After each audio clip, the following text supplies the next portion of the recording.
Hello दोस्तों, Verma class में सभी का स्वागत है। आशा करता हूँ कि आप सभी अच्छे होंगे, स्वस्थ होंगे, मस्त होंगे। आज मैं आप लोगों के लिए एक इम्पोर्टेंट टॉपिक पढ़ने जा रहा हूँ। उस टॉपिक का नाम है इलेक्ट्रिक करंट। ठीक है, क्या है आपका इलेक्ट्रिक करंट। उस टॉपिक का नाम है, सिंपल टॉपिक है। इसको आप लोग पहले भी आसानी कभी कितनी बार पढ़े होंगे, आप इसको पहले भी पढ़ चुके होंगे। इस टॉपिक का नाम है इलेक्ट्रिक करंट। ठीक है, इलेक्ट्रिक करंट कहते किसको हैं? जैसे क्या होता है, चार्ज के फ्लो को हम लोग इलेक्ट्रिक करंट बोलते हैं, है ना। हम लोग बोल सकते हैं the rate of flow of charge is called electric current. ठीक है, सिंपल इसको हम लोग लिख सकते हैं rate of flow of charge, rate of flow of charge is called electric current. यहाँ पे थोड़ा और अच्छा लिखते हैं, the rate of flow of charge is called electric current. यानी कि rate of flow of charge को हम लोग इलेक्ट्रिक करंट बोलते हैं। ठीक है, इसको हम किससे डिनोट करते हैं? आई से डिनोट करते हैं, है ना। It is denoted by I, it is denoted by I. इसको हम लोग आई से डिनोट करते हैं। ठीक है, तो फॉर्मूला से ही आ रहा है आपको rate of flow of charge. मतलब कहने का सेंस ये है कि कोई चार्ज जो है कितना सेकेंड में, कोई चार्ज जो है एक यूनिट टाइम में कितना फ्लो हो जा रहा है, उसी को हम लोग बोलते हैं इलेक्ट्रिक करंट, यानी कि आई। तो यहाँ से डेफिनेशन से ही आपको मालूम चल जा रहा है आई बराबर क्या होता है, क्यू अपॉन टी। क्यू क्या है आपका, यहाँ पे चार्ज है, टी क्या है, टाइम है, और आई आपका इलेक्ट्रिक करंट है। इलेक्ट्रिक करंट को हम लोग डिनोट करते हैं आई से। ठीक है, यहाँ पे क्लियर हो गया। आई इजकल टू क्या होता है, क्यू अपॉन टी। हम लोग ये भी लिख सकते हैं Q is equal to I into t. एक ये भी फॉर्मूला यहाँ पे आ गया, दो फॉर्मूला आ गया। थोड़ा सा हम लोग एक डायग्राम बनाते हैं, उसके अनुसार देखते हैं कि इलेक्ट्रिक करंट फ्लो कैसे करता है, इलेक्ट्रॉन कैसे फ्लो करता है। ठीक है, जैसे मान लीजिए यहाँ पे आपका हो गया एक कंडक्टर, हम एक यहाँ पे लगा देते हैं, एक कंडक्टर लगा देते हैं। यहाँ पे ये हो गया, इधर से एक कनेक्टर लगा दिए। ठीक है, यहाँ पे एक सेल लगा देते हैं, यहाँ पे एक स्विच लगा देते हैं, और ये देखते हैं। तो करंट का जो फ्लो होगा वह किधर होगा, पॉजिटिव टर्मिनल से होकर के ऐसे जाएगा, और इलेक्ट्रॉन क्या होगा, नेगेटिव से फ्लो करेगा। ठीक है, यानी कि करंट कैसे करेगा, ऐसे फ्लो करेगा, ऐसे करेगा, ऐसे करेगा, और इलेक्ट्रॉन कैसे करेगा, इधर से आएगा। इलेक्ट्रॉन का फ्लो किधर होगा, इधर से आएगा। इलेक्ट्रॉन आपको इधर से आएगा, इलेक्ट्रॉन आपको हमेशा इधर से आएगा। यानी कि करंट के अपोजिट डायरेक्शन में इलेक्ट्रॉन का फ्लो होता है। ठीक है, हम लिख सकते हैं डायरेक्शन ऑफ करंट क्या होता है, डायरेक्शन ऑफ करंट क्या होगा, इलेक्ट्रॉन के अपोजिट डायरेक्शन में होता है, इलेक्ट्रॉन का अपोजिट होता है ना। डायरेक्शन ऑफ इलेक्ट्रिक करंट क्या हो जाएगा, इलेक्ट्रिक करंट क्या होगा, opposite to the direction of electron, यानी कि इलेक्ट्रॉन के अपोजिट डायरेक्शन में होता है। लिखेंगे opposite to the direction of electron, opposite to the direction of electron. यानी क्या है, इलेक्ट्रॉन जो कि मूवमेंट करते रहता है, यानी कि इसके इलेक्ट्रॉन के अपोजिट डायरेक्शन होता है। मान लीजिए अगर इलेक्ट्रॉन का डायरेक्शन जो है आपका ऊपर जा रहा है, तो करंट क्या हो जाएगा आपका, नीचे हो जाएगा, है ना। इलेक्ट्रॉन अगर ऊपर जा रहा है तो करंट का डायरेक्शन नीचे होगा। अगर इलेक्ट्रॉन इधर जा रहा है, राइट में जा रहा है, तो करंट क्या हो जाएगा, लेफ्ट में आएगा। यहाँ पे करंट क्या हो जाएगा, लेफ्ट में आएगा। ठीक है, ये समझाने के लिए है, इलेक्ट्रॉन का डायरेक्शन के अपोजिट होता है। अगर इलेक्ट्रॉन इधर जा रहा है, राइट में जा रहा है, तो करंट लेफ्ट में आ रहा है। इलेक्ट्रॉन ऊपर जा रहा है तो करंट नीचे जा रहा है, यानी कि इलेक्ट्रॉन के डायरेक्शन के अपोजिट होता है।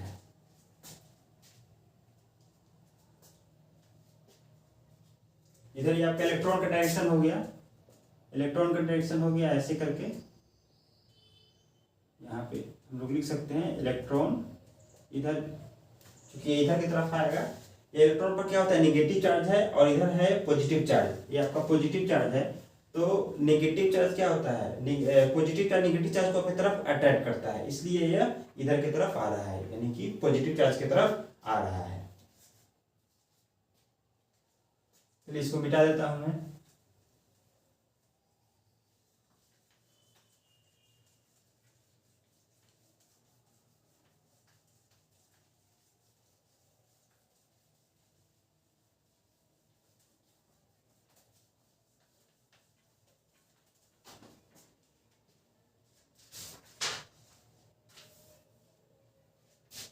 जैसे क्या है, करंट का छोटा छोटा यूनिट भी होता है। जैसे मान लीजिए रहेगा 1 माइक्रो एम्पियर, मिली एम्पियर कितना होता है, 10⁻³ एम्पियर होता है।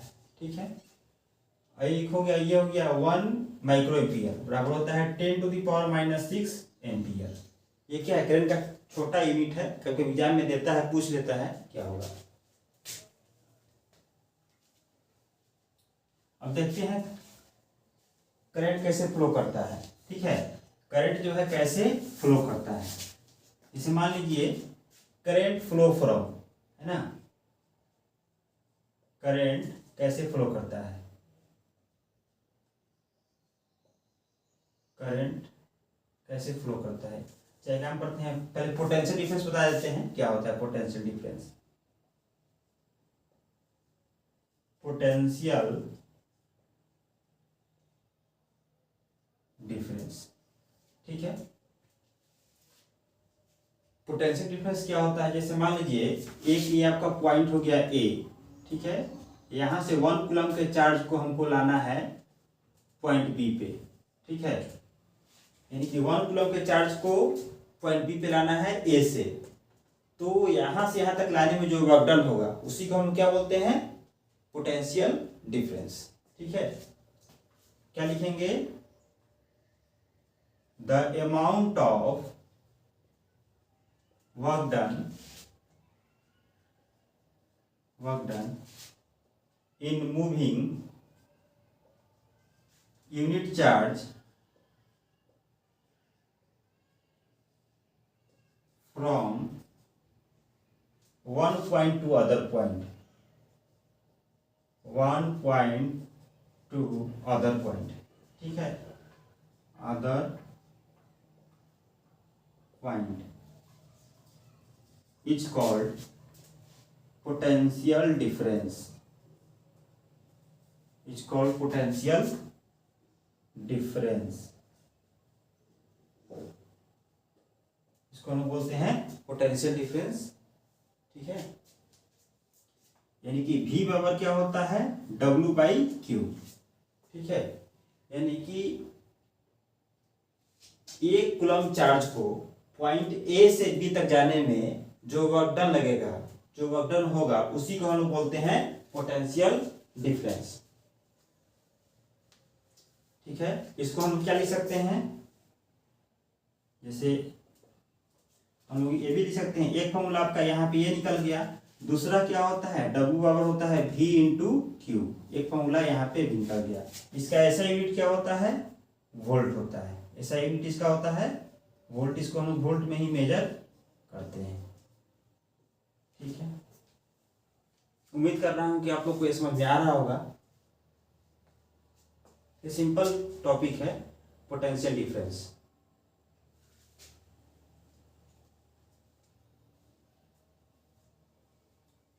मिटा दे इसको।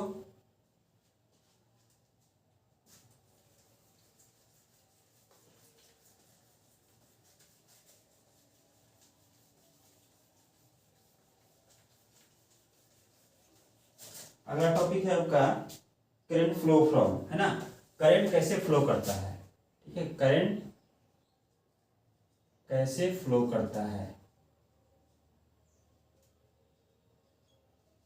करंट जो है कैसे फ्लो करता है। ठीक है, जैसे मान लीजिए यहाँ पे अगर एक 5 वोल्ट है इस पॉइंट ए पे, और बी पे क्या है, तो आपका 5 वोल्ट है, बी पे भी 5 वोल्ट है, तो इस कंडीशन में क्या होगा, करंट फ्लो नहीं करेगा। ठीक है, इस कंडीशन में करंट फ्लो नहीं करेगा। लेकिन वही अगर यहाँ पे 15 वोल्ट कर दिया जाए तो करंट क्या होगा, आसानी से इधर फ्लो कर जाएगा, एक पॉइंट से दूसरे पॉइंट पर आसानी से फ्लो करेगा। ठीक है, अगर सेम पोटेंशियल हो तो करंट फ्लो नहीं करता है। इसे मान लीजिए यहाँ पे अगर 5 वोल्ट है, यहाँ भी 5 वोल्ट है, तो यहाँ पे करंट का फ्लो नहीं होगा। ठीक है, अगर सेकेंड कंडीशन में हम क्या करते हैं, ए पे कर देते हैं 15 वोल्ट, ए पे कर देते हैं 15 वोल्ट और बी पे कर देते हैं 5 वोल्ट, तो उस कंडीशन में क्या होगा, यहाँ ए टू बी करंट आसानी से फ्लो करेगा, यहाँ से यहाँ तक करंट फ्लो आपका करेगा, ये सी तक करंट फ्लो करेगा। अगर सेम पोटेंशियल है तो करंट फ्लो नहीं करेगा, पोटेंशियल में कुछ ना कुछ डिफरेंस होना चाहिए तब करंट फ्लो करता है। ठीक है, करंट फ्लो कैसे करता है, higher potential to lower potential. ठीक है, कैसे फ्लो करता है, हायर पोटेंशियल टू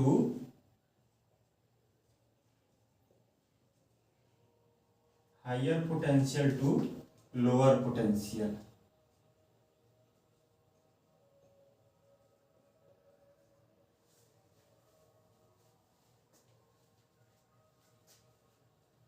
ठीक है, करंट ऐसे फ्लो करता है, higher potential to lower potential. अब देख लेते हैं इलेक्ट्रॉन कैसे फ्लो करता है। इलेक्ट्रॉन क्या है, जस्ट इसका अपोजिट करेगा। अगर करंट फ्लो करता है हायर से लोअर तो इलेक्ट्रॉन क्या करेगा, लोअर से हायर। ठीक है, यहां लिख सकते हैं इलेक्ट्रॉन फ्लो फ्रॉम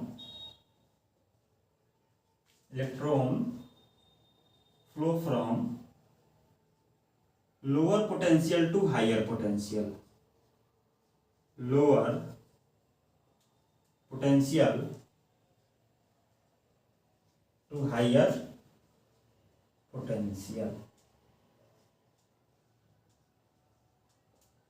इलेक्ट्रॉन आपका ऐसे फ्लो करता है।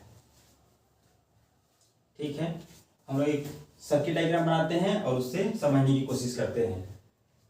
ये क्या करते हैं, एक हम लोग यहाँ पे कंडक्टर बना लेते हैं, एक मेटल प्लेट चाहे कंडक्टर इसे बना लेते हैं जो कि इसे जुटा हुआ है।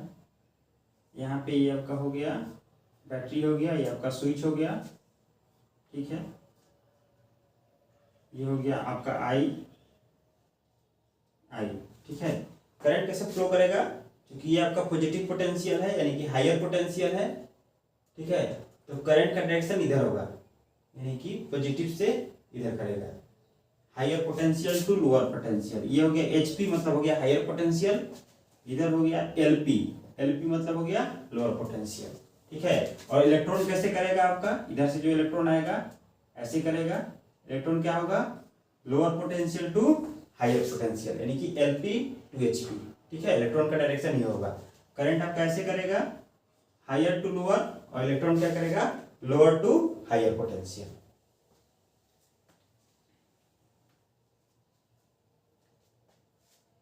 उम्मीद कर रहा हूं कि आप लोग को यह समझ में आ रहा होगा।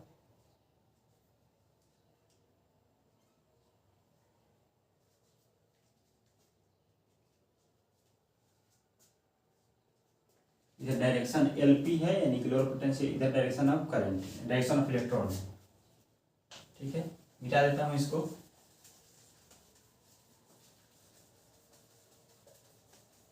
अगला देखते हैं हम लोग सेल के बारे में थोड़ा सा जानते हैं। सेल और क्या है, कॉम्बिनेशन ऑफ शेल। ठीक है, सेल का सिंबल क्या होता है, एक बड़ा डंडा एक छोटा डंडा, ये हो गया सेल। ठीक है, ये इसका पॉजिटिव टर्मिनल हो गया, ये छोटा वाला नेगेटिव टर्मिनल हो गया। ठीक है, जैसे मान लीजिए यहाँ पे इसका 1.5 वोल्ट है ना, इस फिगर में, तो इसका टोटल इसका पीडी क्या हो जाएगा यानी कि वोल्टेज क्या हो जाएगा, 1.5 वोल्ट हो जाएगा। ठीक है, और बैटरी क्या होता है ना, जब 2-3 गो सेल को जोड़ देंगे है ना, कॉम्बिनेशन ऑफ सेल, तो उसको हम क्या बोलते हैं, बैटरी बोलते हैं। यहां हम करते हैं BATTERY। ठीक है, बैटरी क्या होता है, कॉम्बिनेशन ऑफ टू और मोर सेल, चाहे कॉम्बिनेशन ऑफ सेल को हम क्या बोलते हैं, बैटरी बोलेंगे। ठीक है,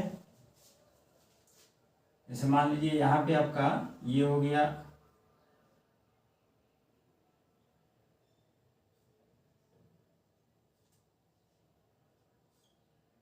ठीक है, एक का पॉजिटिव दूसरे के नेगेटिव से जुड़ गया, एक का नेगेटिव दूसरे के पॉजिटिव से, एक का नेगेटिव दूसरे के पॉजिटिव से जुड़ गया यहाँ पे आपका।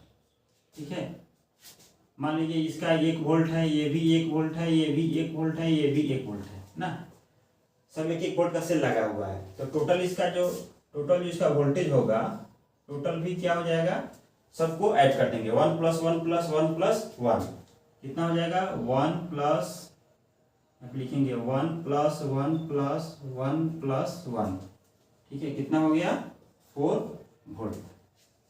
ठीक है, बैटरी आप लोगों को समझ में आ गया। बैटरी में 2 टर्मिनल होता है, एक होता है पॉजिटिव टर्मिनल, दूसरा होता है निगेटिव टर्मिनल। ठीक है, पॉजिटिव निगेटिव तो हम बता चुके हैं। मिटा दे इसको।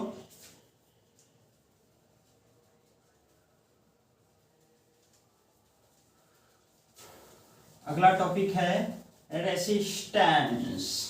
अगला टॉपिक है रेजिस्टेंस।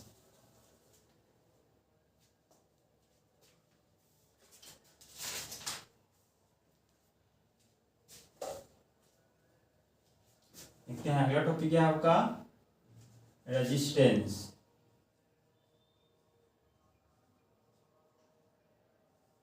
रेजिस्टेंस किसको बोलेंगे भाई, ठीक है, रेजिस्टेंस का काम क्या होता है या क्या करता है, इलेक्ट्रिक करंट के फ्लो को अपोज करता है। It oppose the flow of electric current in a circuit. ठीक है, चाहे हम लोग ये भी बोल सकते हैं, the property of conductor to oppose the flow of electric current is called resistance. ठीक है, ठीक करके बना लेते हैं इसको। यहाँ पे लिखते हैं the property of conductor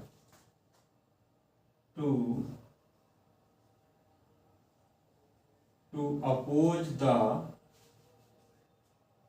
flow of electric current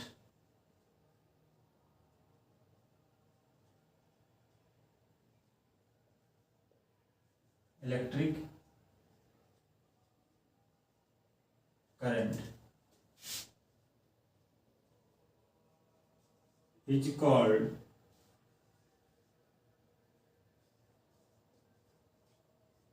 resistance. इसको हम क्या बोलेंगे, रेजिस्टेंस बोलते हैं। ठीक है, इसको किसी डिनोट करते हैं, it is denoted by R. It is denoted by R. ठीक है, मान लीजिए यहाँ पे एक हमने ये कर लिया, एक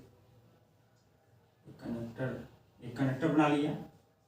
ठीक है, ये इसका पॉजिटिव हो गया, ये इसका नेगेटिव टर्मिनल हो गया, positive potential, higher potential to lower potential, जैसे यहाँ पे दिया हुआ है। यहाँ पे लिख देते हैं HP, यहाँ पे लिख देते हैं LP। ठीक है, अगर यहाँ से हम क्या करते हैं, एक बैटरी से एक सप्लाई देते हैं, एक स्विच लगा लेते हैं।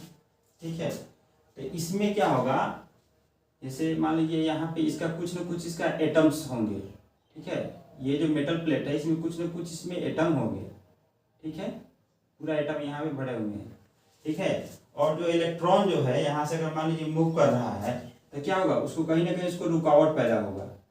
ठीक है, उसको कहीं ना कहीं उसको रुकावट पैदा होगा, जिस कारण से क्या करेगा, वह उसको फ्लो करने में दिक्कत होता है। ठीक है, जिसके कारण से करंट फ्लो नहीं हो पाता है।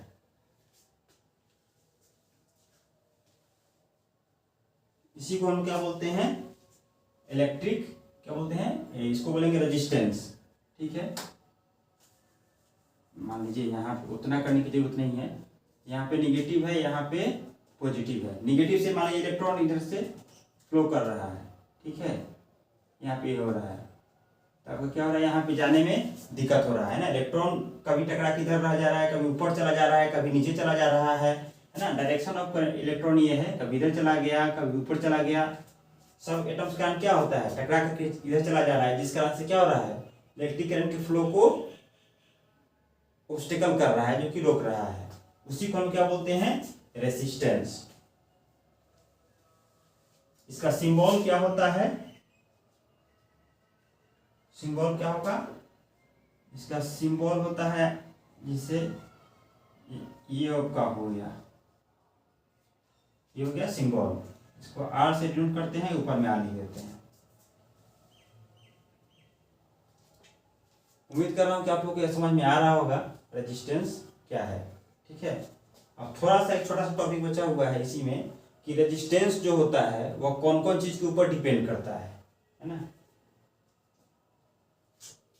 मिटा दें इसको।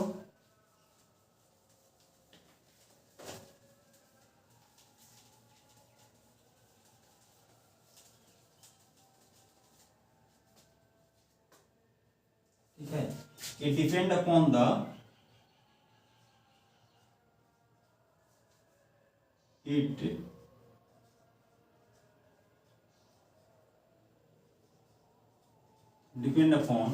following factors।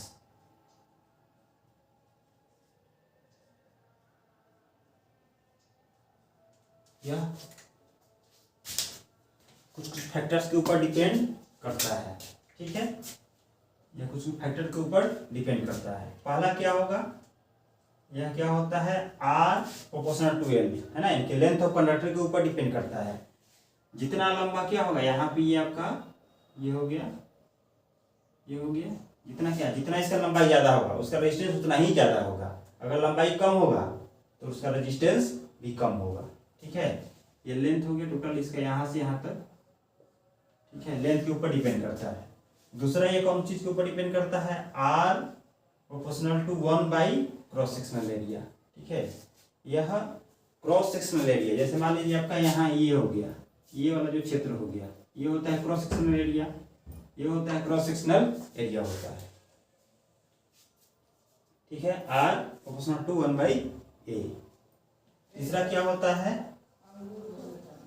Are proportional to रो, यानी कि रेजिस्टिविटी के ऊपर भी डिपेंड करता है। रेजिस्टिविटी मतलब क्या है, कि यह करंट के फ्लो को रेसिस्ट करता है, रेजिस्ट करता है। रेसिस्ट मतलब रोकता है, वही रेजिस्टिविटी का हो गया। और क्या करता है, चौथा किस चीज के ऊपर डिपेंड करता है, मटेरियल के ऊपर। ठीक है, मान लीजिए जैसे मेटल हो गया, एलवाय हो गया, तो सब कंडीशन में क्या होगा, जो उसका रेजिस्टेंस क्या होगा, थोड़ा सा कम होगा। लेकिन जैसे आपका जैसे वुड हो गया और कोई इंसुलेटर हो गया, प्लास्टिक हो गया, उसका रेजिस्टेंस ऐसे ही बहुत ज़्यादा होगा। ठीक है, तो नेचर ऑफ मटेरियल के ऊपर भी डिपेंड करता है। ठीक है, कॉपर वायर है, एल्युमिनियम है, इस सब का रेजिस्टेंस कम होगा। लेकिन जहाँ तक बात करते हैं प्लास्टिक का, लकड़ी का, इस सब का रेजिस्टेंस बहुत ज़्यादा होगा। मटेरियल के ऊपर भी डिपेंड करता है। ठीक है, आज के लिए बस इतना ही। अगर आपको यह सेशन अच्छा लगा हो तो प्लीज़ मेरे इस चैनल को लाइक करें और अपने दोस्तों के बीच जरूर से शेयर करें, ताकि हमें भी प्रेरणा मिले और हम इससे रिलेटेड बहुत सारे वीडियो आप लोग के लिए लाते रहें। धन्यवाद आप सभी का।